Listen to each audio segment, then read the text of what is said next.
guy once who could take every coin out of your pockets just by smiling at you. But you don't have the style to work Hightown, let alone the Merchants Guild. Might want to find yourself a new line of work. Off you go.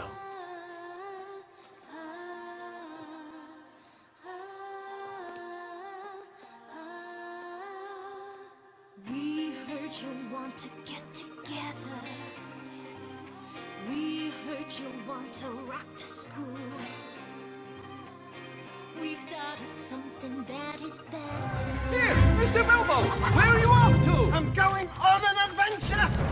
Do you fancy a life of wine, romance, and song? Do you always take the dialogue options in Fallout or Deus Ex? Well, you might consider playing a bard. The bard class seems to have something of a bad reputation because it's seen as being not very good at any one thing, so it's basically bland overall. And yes, there is some truth to that. When you decide to play a bard, you need to understand going into it that you're not going to be as good at healing as a cleric, you're not going to be as good at picking locks as a rogue, and you're not going to be as good at magic as a wizard.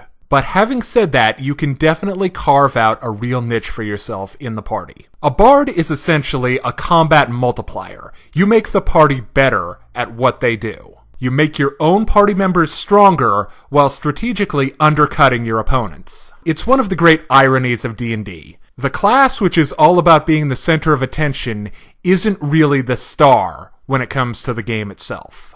Let's start by talking about your most important stat, as there is only one for the bard, and that's charisma. Pretty much all of your special abilities and your core skills that you're going to be using over and over again run off of charisma. Now, other than that, you can play a bard in almost any way you want. You can have high strength and wield a big melee weapon. You can have high dex and shoot your opponents from range with a bow and arrow. So, when you're choosing your race for the bard, you need to think about what you want to be doing in addition to the charismatic bard stuff. There are some excellent choices among the core races, such as human, half-elf, gnome, and halfling. All of these potentially have good stat lines for the bard. Outside of the core races, you have, again, a lot of great options, such as catfolk. They make excellent bards. Dhampir, if you want to be a vampire bard. Blah. If your DM allows it, there are a couple of good choices among both Aasimar and tieflings.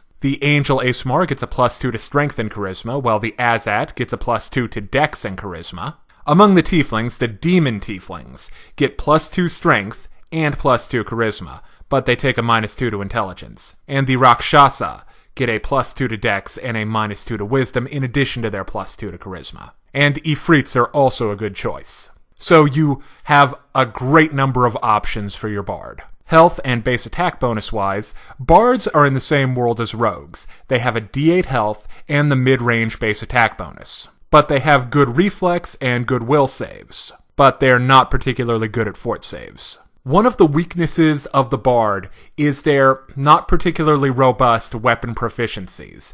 They're proficient with simple weapons, long swords, rapiers, saps, short swords, and whips. And short bows as well. So, if you want to take a big, powerful melee weapon or an exotic weapon, race-wise you might consider the half-elf because they can get a free martial or exotic weapon proficiency. Bards also have light armor proficiency and shield proficiency, and they can cast while wearing light armor, which is an important feature of the class. Now, the most important class feature, the class feature which really makes the bard, is the bardic performance. The bardic performance lasts for 4 rounds, plus your charisma modifier, plus 2 additional rounds for every level after first. Starting a bardic performance is a standard action, but you'll get faster with it as you increase in level. When you hit 7th level, it becomes a move action, and at 13th level, it's a swift action. Also note, it is a free action to maintain your bardic performance.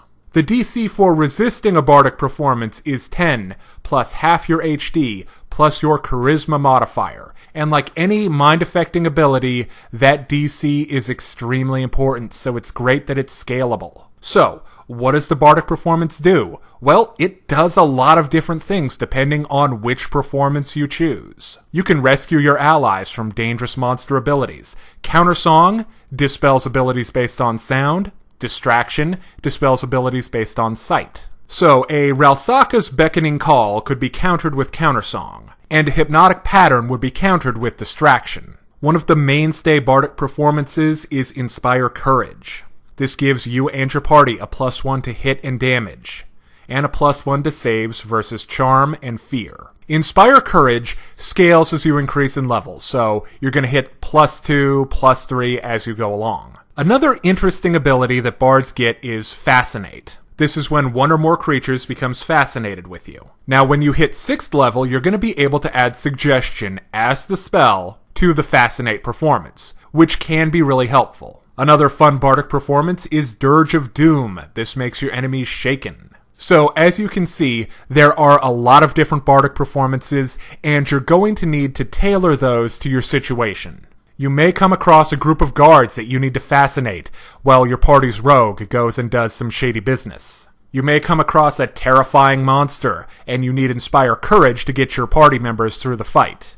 Or maybe, just maybe, you're sailing a ship through siren-infested waters, and you need to counterspell like a boss. Another fantastic bard ability is Versatile Performance. This basically allows you to use your performance skills in place of other skill checks. So, when you're allocating your skill points, there are a number of performances that you can do, including act, comedy, dance, oratory, and singing. Now, the bard can use his skills in these performances in place of other skill checks. The percussion performance can be used in place of either handle animal or intimidate. So, say that your bard isn't very intimidating, but he's a bitchin' drummer. Somehow. When it comes time to make that intimidate check, just roll your percussion performance. The performances which I find to be most useful, because they sort of cover holes in the bard's skill set, are dance, which covers acrobatics and flying. Oratory, which covers diplomacy and sense motive. Sense motive is really helpful because you don't necessarily need a high wisdom modifier, but you can still be really good at sense motive. And singing, which gives you bluff and sense motive. Bards also get this thing called Well-Versed. This gives them a +4 versus sonic-based abilities, bardic performances, and language-based effects. The next bard feature is called Lore Master. Lore Master allows you to take a 10 on knowledge checks, and once per day, you can take a 20 on a knowledge check. Now, taking a 10 usually isn't allowed on knowledge checks. You have to roll to see what you know.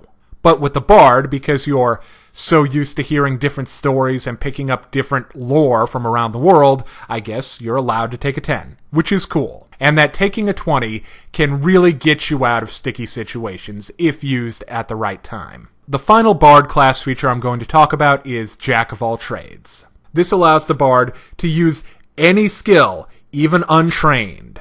At 16th level, they're treated as class skills. And at 19th level, you can take a 10 on any skill. So if you can hang on that long, when it comes to skills, you're good at anything. You're good at everything. Now it's time to talk about magic. Bards are the original half-caster. They have 6 spell levels. It's also important to know that bards, like sorcerers, have spells known, so you're going to be picking a small number of spells that you'll be using over and over again. So knowing your playstyle is very important. There are 2 different ways you can go with support, strengthening your allies or weakening your enemies.